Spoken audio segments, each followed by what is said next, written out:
So here's the best guide for every secret ultra style in Volleyball Legends. You can easily learn the basics of each style, especially their special ability, deadly tech, and secret method to master this really quick. And I know a lot of you have been struggling to use your new style, so I got you covered for this. Many of you haven't subscribed yet, so please subscribe. It's time for you to become pro. Number 1. Sanju. This is the stats of Sano. Its main power are spiking and tilting. But how does tilting work, Chrisu? When you have maxing tilting ability, you can have more option on aiming rather than regular spiker. As you can see, there's a massive turn whenever you tilt left or right. Plus, tilting ability makes the spiking of Sano much more easier since you are flexible than anyone else. Let's compare Sano to different spiker style.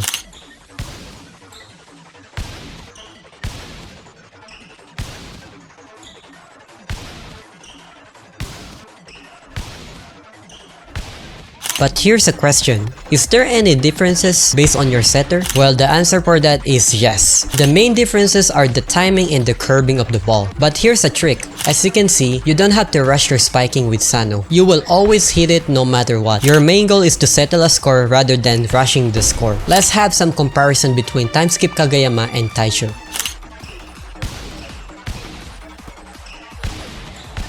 For me, Kagayama is slightly better than Taichou, since it is a bit faster plus the ball stops mid-air. So, this is really crucial for any spiker, especially for Sano. You have to think carefully before you spike. The goal of spiking is to settle a score, not how fast you spike the ball. The more the control you have, the better it is for you to get a score. But speaking of objective, it will always depend on what lineup you have. Now we know how to maximize Sano. Let's talk about countering it. Countering Sano is really tricky, especially when the setter and spiker are really good. To counter Sano, you need to have a flexible receiver and blocker like Atasumi, Taichou, Timeskip, Hinata, Timeskip Kagayama, Kimiro, or Hirakumi. These styles are the crucial counter against Sano in the lineup. Number 2. Timeskip Hinto. So here, this is the stats of Timeskip Hinata. As you can see here, he has a weird looking stats on his spike. This thing connects to his secret ability, which is the power meter. The secret ability can be done through spiking and serving. Let's get first to the practice mode because this is the best way to practice your Hinata. So now we are in the practice mode, so as you can see here above your ability, you can see the power meter. So if I move here, the power meter works, but when you stop, it also stops. And one more thing guys, each time you move to a different way, it resets. But as long as you keep moving to one direction, it will keep rising until you max it. So let's try out what it looks like having a max power spike. Whoa! It looks so scary, what the hell? But this will even more scarier if Taichou sets this. Alright, so some of you guys have heard that gliding is bad in my tips and tricks video. This is not the case if you are Timeskip Hinata because you need to keep gliding in this style. So gliding is really required for this style. And I have preferred a method for you to practice your glide spiking. First, you have to spawn the ball in the center like this or whatsoever you like. Once you have spawned that, immediately move and go to the angle that you want to spike. Your main goal in this practice is to get the power spike when you glide. Make sure you hit it, of course. It may be really hard at first, but if you manage to get 5 times in a row of power spiking, I am pretty sure you are already good enough for this style. Now you know how to power spike properly, let's talk about what are the deadly techs for Timeskip Hinata. The first deadly tech is emote tech. I learned this deadly tech from one of the best Timeskip Hinata pro player in Volleyball Legends. So how do you do this deadly tech? So first, make sure you have at least broom or skateboard. Then, turn off your shift lock so you can flick aim. The reason why I need you to turn off your shift lock is because flick aim is so important because this makes you unpredictable when you spike as a Hinata. So this is the example of emote tech. Now for the second deadliest tech of Timeskip Hinata. The second deadliest tech of Timeskip Hinata is the Taichou Hinata tech. You know, Taichou sets makes your spike even more powerful, but this even becomes more deadlier if you get a Taichou set as a Timeskip Hinata. This tech is really good if you do this in the back row because you have more choice or control to aim whenever you want, and it is really hard to read the spike if you're in the back row. This is the example of Taichou Hinata set. Ooh, this looks so scary to deal with. Number 3, Timeskip Kyamo.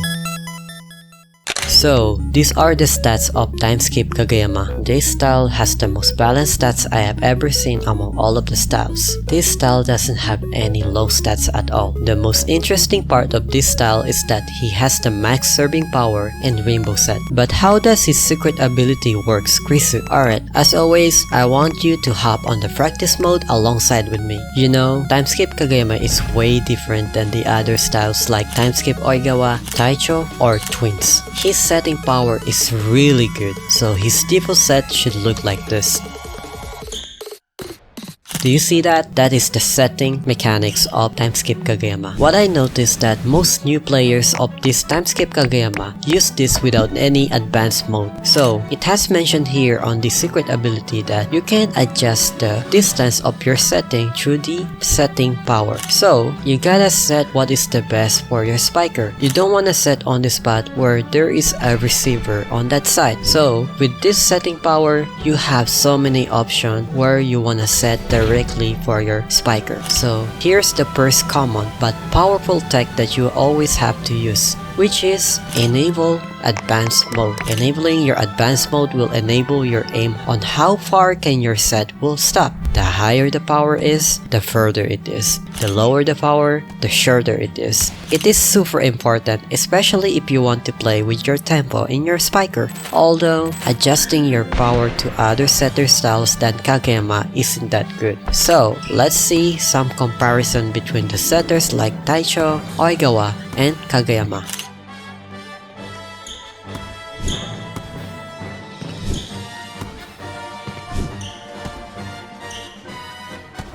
As you can see here, Kageyama stood the most among all of the setters because this is the only setters that stop speed air than the others. Although, it doesn't give any power pop like Taichou, but is super good enough if you pair it with any spiker styles.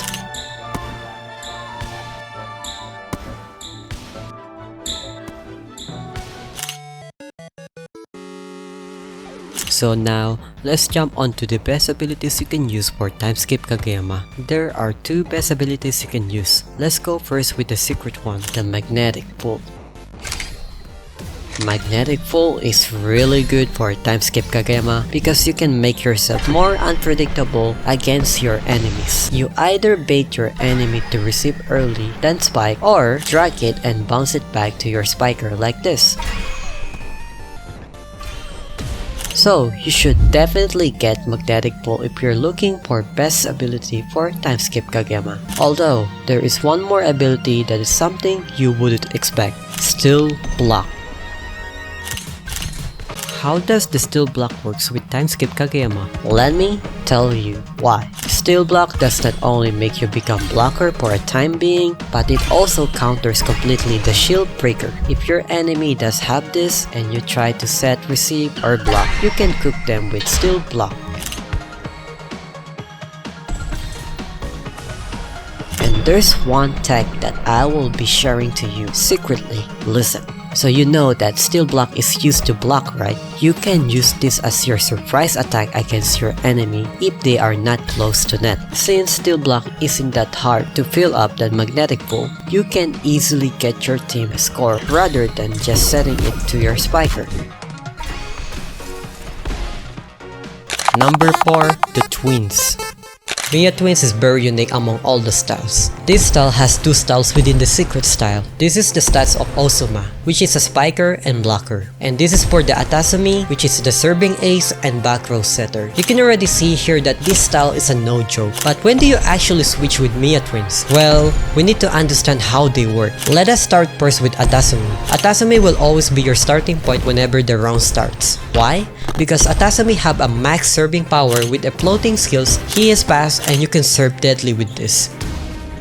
Let's have some comparison between Atasumi, Kimiro, and Timeskip within their serving.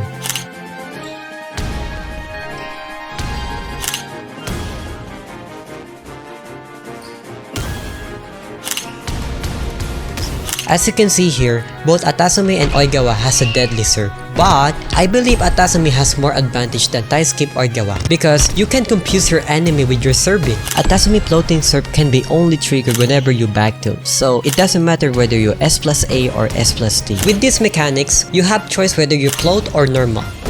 Also, it doesn't matter if the ball goes forward or straight, as long as you tilt, it will get triggered. Listen, I have a trick for serving with Mia Twins. If you see your enemy is way too forward, you can punish them by serving normally. But if they are way too backward, this is the time where you activate your deadly floating serve.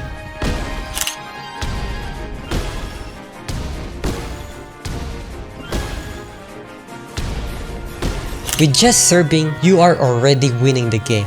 Also, do not rush your serving with Atasumi since the ball is way too slow than your speed. Just think about when you serve, you wait a bit, then you serve it. Now let's talk about Ozuma, which will be your secondary style in the match. You will only activate this whenever you spike a ball or block the ball. The spiking of Ozuma is really strong, especially if you can aim or flick. Blocking with Ozuma is really good for 2v2 because if your enemy spike in front of you, you can just punish them with blocking because no one will ever back it up since they have limited player to catch it. Although the spiking is not as good as Sano, but it is decent enough to settle a score.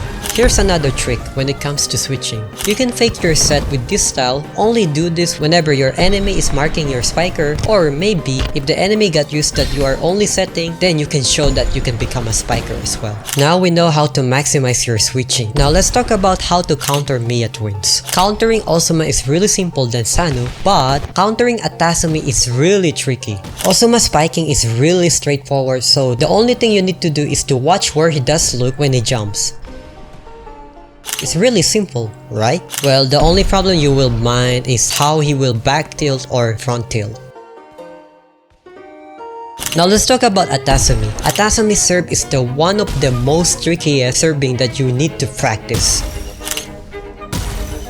This one takes a lot of practice, but I will give you a trick for this one. As you can see, you must always position yourself and your teammate in the middle, but not so middle, so that whenever he serve upload, you are ready to receive it, and whenever he serve normally, you can just go back and receive it easily. Remember, dealing with Atasumi floating serve takes some time before you get used to it. Countering may be really tricky, but setting a lineup with Atasumi is really simple. You can put Mia Twins anywhere, but I recommend you to put it to either number 1 or number 4. Number 5, Kisuki. So this is the stats of Kimiro. As you can see here, this is the only style that has the most maximum stats, except for the blocking and spiking. And with this special, Super Dive, this special is the game changer of Kimiro style. Most player in this game uses this Super Dive in the wrong way, so in the end, they just throw this style up with another style. And I want to show you that this style is one of the best style in Volleyball Legends. So I'm gonna teach you how to do this Super Dive properly. Super Dive can be triggered whenever you hold control in your keyboard, and you can aim this by pressing AWSD. And I recommend you to always use your shift lock for this style because the Super Dive is really tricky when you don't have shift lock. But Chrisu, I always fail to receive the ball whenever I use the Super Dive. Well, there's a simple method for that. It's called position diving. You don't have to actually hold your control since it is ineffective to receive the spikes with that dive. What I want you to do is to position yourself and just click your control towards the ball when receiving. Since you have the max speed and dive, you are actually the deadliest libero in the game. Here's the example of me using this method.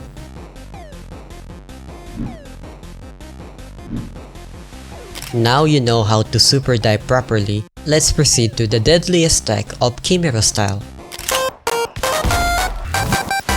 Did you know that there's a deadliest tech of Kimiro? This tech is actually being used by one of the best Kimiro player in the world, and I'm gonna explain to you how to do it. Let's call this deadly tech as the surprise attack. This tech is not a boom boom jump or whatever magnetic it is, but this surprise attack is actually abusing your position as a Kimiro. As you can see here, by using your hold dash, when the enemy is locking you in this position, you can simply dash to the opposite side of your enemy and they cannot catch you up, and you dunk your spike instantly with this. To do this tech, you actually need a friend that can bait and set for you. Your bait will be your main spiker that will distract your enemy to the other side, while the setter will set oppositely to the main spiker of your time, and you will be the one doing it with the surprise attack to the enemy. It's actually so good, especially when you and your teammate can master this tech. This tech is really good against 3v3s and 4v4s, although it's still work for 2v2, but it's gonna be tricky against the enemy. Number 6. Timeskip Okazu. So first, there are 4 stages to become pro as Timeskip Okazu. We're gonna start on topmost all the way down to the bottom. So for our first stage is the key. The key of Timeskip Okazu is to look at his stats. As you can see here, the max stats for this style is jump, serve, and set, meaning this type of style is a setter and service ace. What makes this style special is because of his rainbow stats. His stats on the serve is connected to the secret special, where if you hit this extra skill, you can knock off your enemy with this serve. Now for this stage 2, learning the basics of Timeskip Okazu. The best way to learn basics is to go to the practice mode first. Remember, if you have friend, it is much more better so you can practice your lineup together. So first, let's start off with the serving. Just press 1 so you can start off your serving practice. I want you to practice first hitting the rainbow scale. Don't mind if you don't hit your serve, it doesn't matter. Then once you're good at it, you can start with the most basic serving technique, which is no glide. I recommend you to use your ship lock on this for your aiming. Don't rush the ball too much so you don't hit too low on your serving. Once you're comfortable with it, you can start aiming with your serve.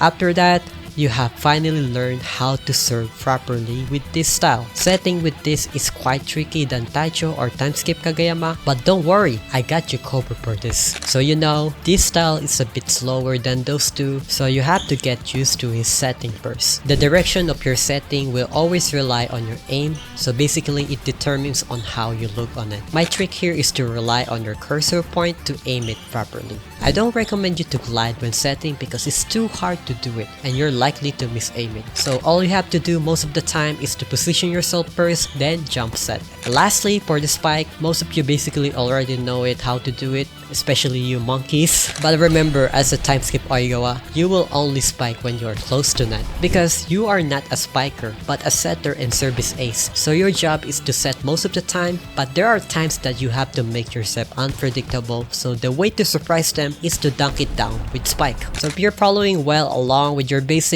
leave a like. Now let's proceed to the stage 3, how to maximize. Since we are on the 3rd stage of becoming pro with Timeskip Okazu or Okazu, how do you maximize your serving and setting? First, when you serve, you must serve as fast as you can hit it and be unpredictable by doing hits.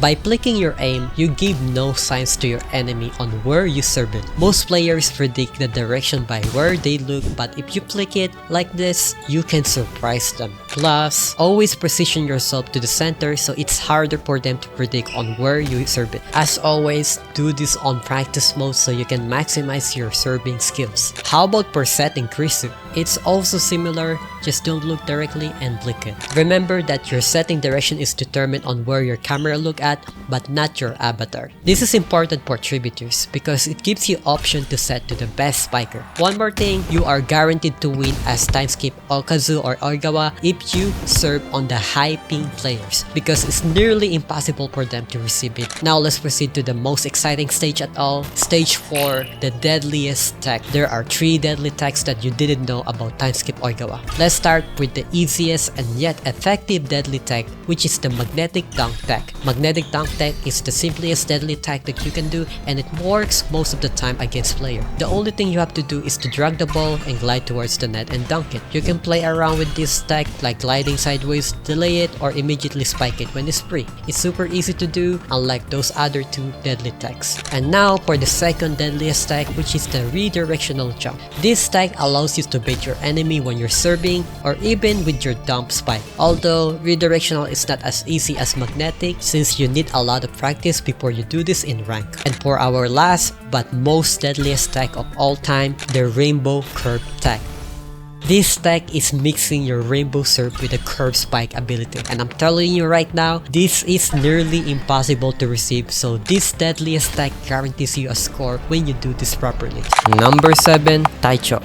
So this is the stats for the Taichou, but the main difference, Taichou has the ability to give a powerful spike to anyone. Taichou utilizes their spiker's power by giving them a spike pop when they set the ball towards their spiker. But Chris, what will happen to a Taichou set when it got touched by a non-Taichou player? The answer for that is, the bop will disappear. So I recommend you to spike the Taichou set whenever it got set. One more thing, let's have a comparison between a weak spiker to a strong spiker with a Taichou bop.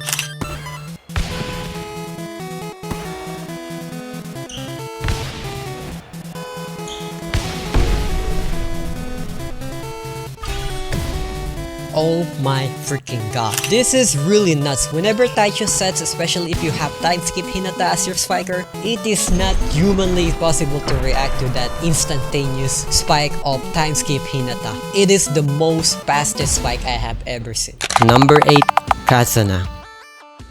So this is the stats of Kazana. As you can see here, Kazana has a max jump, spike, and bump. It also have a massive speed and diving power than Sanju. Now let's talk about the jump boost. How does the jump boost work in this style? Kazana's jump boost works with the switching method, meaning you have a choice whether you want to charge or not. You can switch your charging by pressing R. So let's measure how far can he jump. This is the example of normal jump of Kazana, and this is the example of charge jump of Kazana. As you can see here, there's a massive difference in their jump, but it is already good enough to counter the receives of your enemy. Now let's talk about what are the Kazana's tech. Kazana has a lot of potential to do because of his jumping boost and speed. You can maintain your jumping boost whenever you have with super sprint. When you activate this, your jumping boost remains until you jump. With this method, you can bait your enemy towards the other side since you can run faster and have max jumping power than anyone else.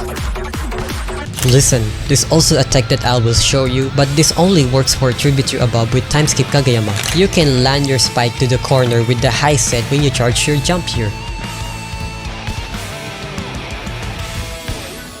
Now we know how to maximize and do the Kazana stack. Let's proceed to the lineup of Kazana. The best lineup of Kazana in 2v2 are Timeskip Kageyama as your setter and Kazana as a spiker. For tributary, Timeskip Kageyama, Sanju, and Kazana.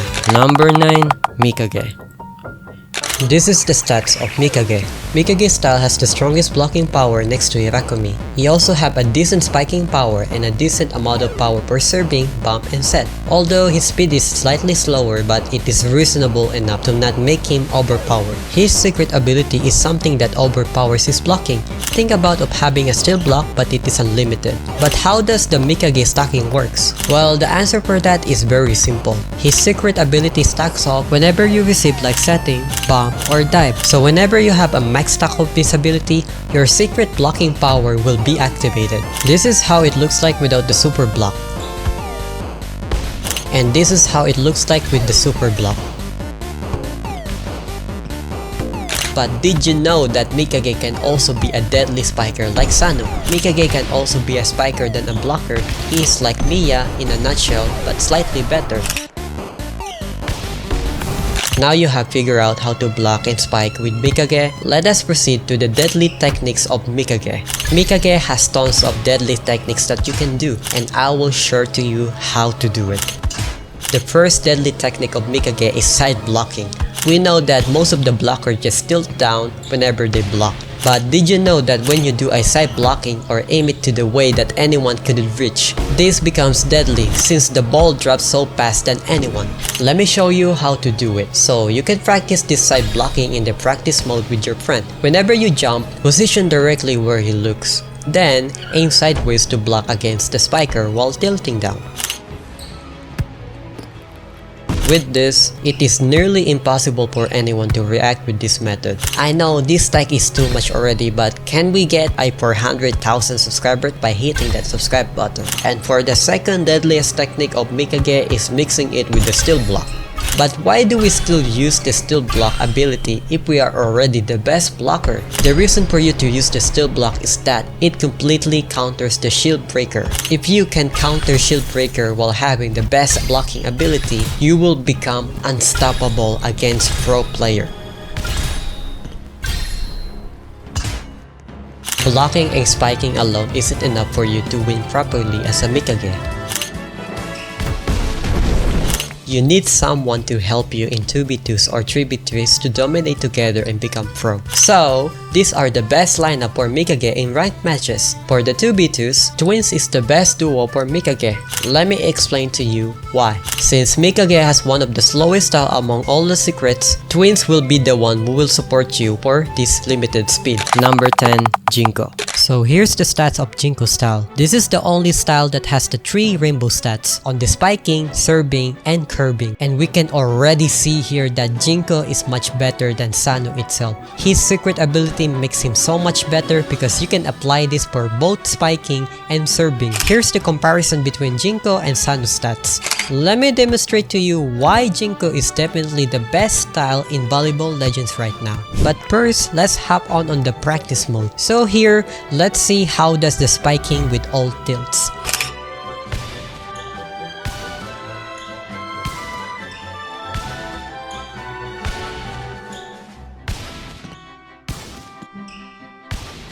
Alright, so we can see here on the Sanju tilting is very linear than the Jinko. Jinko spike curves a lot in any direction you want. So as you can see here, Jinko will become much more unpredictable in the front row. So that means you should always place on the front row when you're playing as a Jinko. And let me tell you right now, this is so deadly. Like bro, if you have mastered this, you can win so easily with Jinko style. Like 100% easier. And here's the trick. How do you spike effectively as a Jinko? Whenever you spike, always S tilt. Don't worry about the ball being out because Jinko always curves and it doesn't go outside. So always trust the S tilt of Jinko. His mechanic is really weird among all of the spiker I made for a guide. Now let's talk about the serving. How does the curbing works on serving, Chrisu? Remember, serving with Jinko isn't that hard than Mia Twins. You can activate your curbing whenever you want than the floating. Plus, you have the perfect speed and jump so you won't miss your serving in any timing unlike the Twins. Now, let's have some comparison between Mia Twins float serve and Jinko curb serve.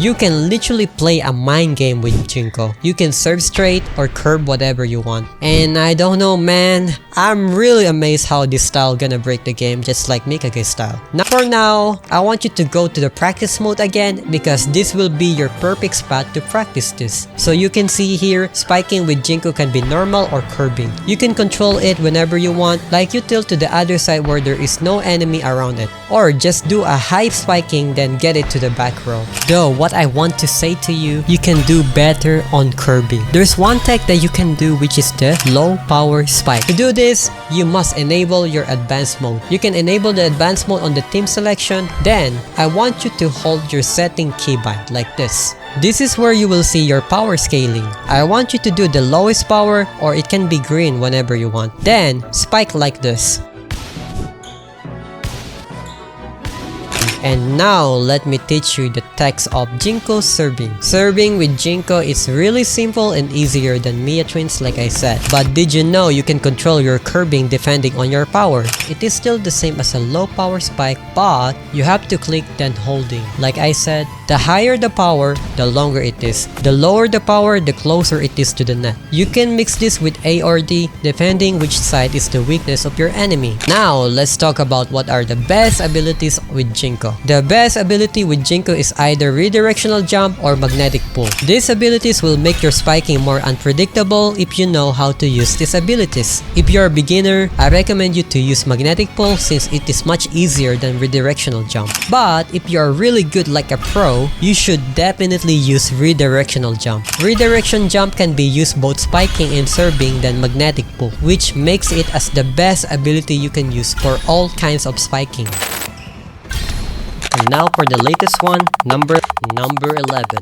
Yogan style. So as you can see here, it does have some awful stats on it. So basically his base stats are like this. The only max stats is the jump, which is kind of useless. Jumping doesn't even matter how high you are. What matters is if you have a good spiking power and a serving power as well. So you basically get a max stats whenever you activate the rage. But that doesn't even matter because I'm gonna tell you right now, even though you have the rage, it doesn't even feel like you have the max stats at all. So I'm gonna give you an example what is the difference between normal and with rage. This is for the spiking.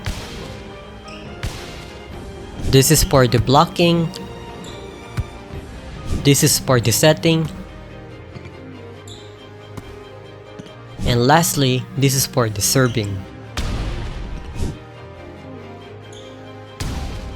There's almost no difference between them and it's not OP at all. I would rather have a better base stats and give me a rainbow stats whenever I activate the rage because it takes like 4 to 6 charging when you activate the rage, and the fact that you can only charge this through receiving and scoring. So basically this style is useless if you don't know how to receive. So is there anything deadly tech for the Junko? Honestly, it doesn't even have anything on it, but I can recommend you a best abilities you can use for Junko. So the best ability you can use is either redirectional, magnetic, or steel block. Overall, what I can say for the Junko style, it's so awful. Just pull that up, bro. Get a Sanu or anything better style than this one. Or unless if it gets Bob, maybe you can keep it. Number 12, Hidari.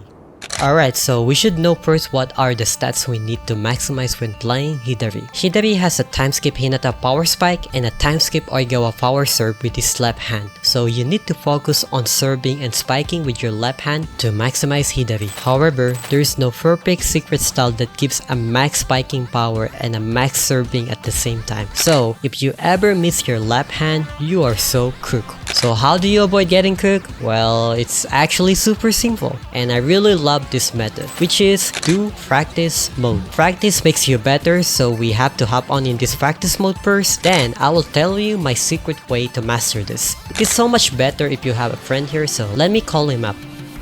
Alright, so let's start with the easiest, which is serving. The easiest way for you to serve is to not glide at all. You can just simply do like this and move to the right side a bit to hit with your left hand. In simple words, just do the TRS method, throw, right, spike. And you are already maximizing your serving. Same goes for the glide serve. Just add J to your TRS, which is TRJS, which means throw, right, jump, serve, like this. It's super simple, right? But I want to aim to the other side. It's actually simple, just move around before you initiate your serving, then you do it. However, if you want to aim it with your left hand, then that's where it gets complicated because you need a lot of time of practicing it to get used to it. So practicing is a really good secret method that I always do.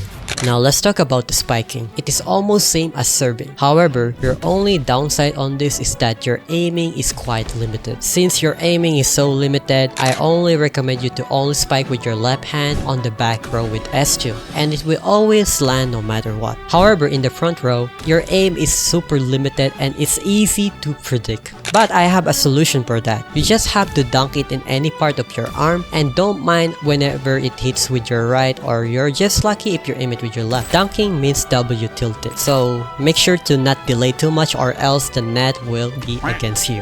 And of course, you have to aim away from your enemy or do a demon cat, whatever you want. Don't mind if your left hand doesn't hit it, just keep spiking it. You have the power there, don't worry. And remember, if you have a TSK setter, you can do the massive delay, but not too much, alright? And how about with Taichou? Taichou is actually the perfect setter for the back row with Hidari. And I'm telling you right now, it's super good, just like Timeskip Hinto and Taichou. In simple words, let's say that Timeskip Kyamo is super good on front row and Taichou is really good in back row with Hidari. So for me, I would really prefer Taichou sets over Kageyama set. And now, let's talk about what are the deadliest technique for serving and spike. And let me show you something first. The deadliest serving tech, curve spiking tech. If you mix curve spike ability with your left hand on Hidari, holy moly, this is actually not the best serving technique you can ever do, just like Timeskip Okazu. You just needed to hit it with your left hand with the TRS method. And you're gonna get a free point with this serve. Make sure to S tilt, by the way. But here's the two deadly tags that you can do with Hidari. The first deadly tag is the simplest and easiest to do among all of the deadly tags, the boom jump tag.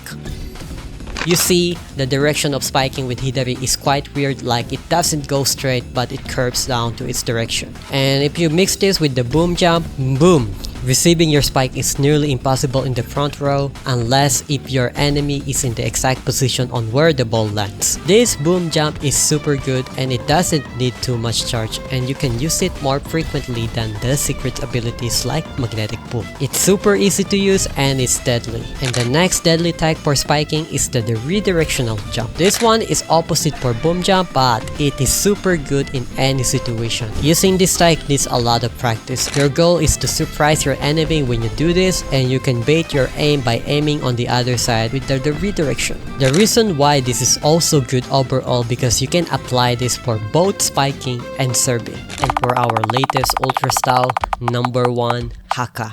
Alright, so we have 3 fundamentals to become pro with Hakka. And the first one here is the Hakka basics, so we're gonna jump up first here. In this Hakka basics, we need to learn first how does Hakka works by looking to his main stats. So you see here, he has the rainbow stats on his setting, meaning he's a setter main. And his special ability is all about the clone. But what makes him as an ultra style? When you look up on this mastery, you can actually become a spiker and blocker through his clone. And you can summon up to 2 clones if you max your mastery. So that means Hakka style can become all-rounder once you reach the max level. And I can already imagine how crazy this style is. Alright, so now let's try to understand how the clone works. So in this style, you have to fill up first his clone ability by receiving, spiking, or scoring. So it takes like 4 to 6 to fill this up. And once it is maxed up, you can toggle it on and off. And how can you trigger the clone? To trigger this clone, you have to set up like this. Whoa, that's really quick. So with this clone, you have to be fast whenever you're gonna set it or spike it. That's why, by doing this on the practice mode, you can get used with the timing of the clone. So if you take a closer look, the clone aim only copies on how your avatar looks. And one last thing, your clone will never count the touches of the ball. So that means, if you're the last touch, you can go crazy whenever you want. Just remember, it only counts as 1 touch whenever you clone it or not. Now, let's talk about what are the things you cannot do with the clone. First of all, you cannot use any ability with your clone. Even if it is redirectional jump, it will not work. The only time you can only use your ability is when the clone disappears.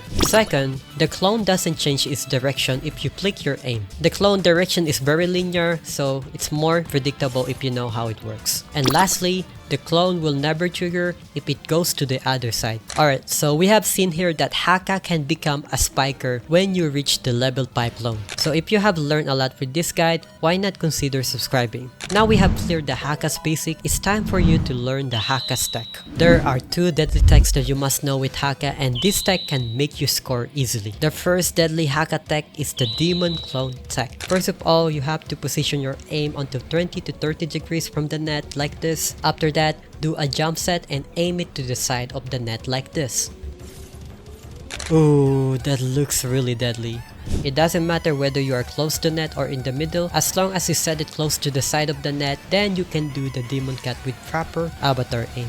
If you are level 5 Hakka, then that means you can either bait it then spike it or set it to your spiker. It all depends on what position they are. And for our second tech is the double clone serve tech. This is similar to the demon clone tech, but this time you have to serve it with your 2 clone to the side of the net. So to do this, just make the ball glide first, then move to the side of your serve, then glide towards your ball. After that, hold D and spam set. Once you have reached your second clone, spike it immediately, either you dunk it or S tilted. I know this technique is quite advanced for you, so keep practicing. Your main goal is to serve it much closer to the net, because the closer you are, the harder it is to receive. Alright, I'm pretty sure you are already feeling becoming a pro with these 2 fundamentals, but before we proceed, can we reach 500 likes? Now for our last part, the code. What is the code of being pro Hakka after all? The code of being pro Hakka is to know what is the best abilities and lineup for this. The best ability for Hakka is Port Touch, Curve Spike, Magnetic Pull. Port Touch allows you to confuse your enemy with your clones. Curve Spike makes your surfing more deadlier, and while the Magnetic Pull allows you to score easily with the Magnetic Dunk. And for the best lineup for Hakka in 2v2 is Hakka and Hakka, 3v3, Hakka and Hakka and Hakka, and 4v4, Hakka and Hakka and Hakka. Alright, there's one more thing that I haven't mentioned for each guide that I have made. Listen carefully.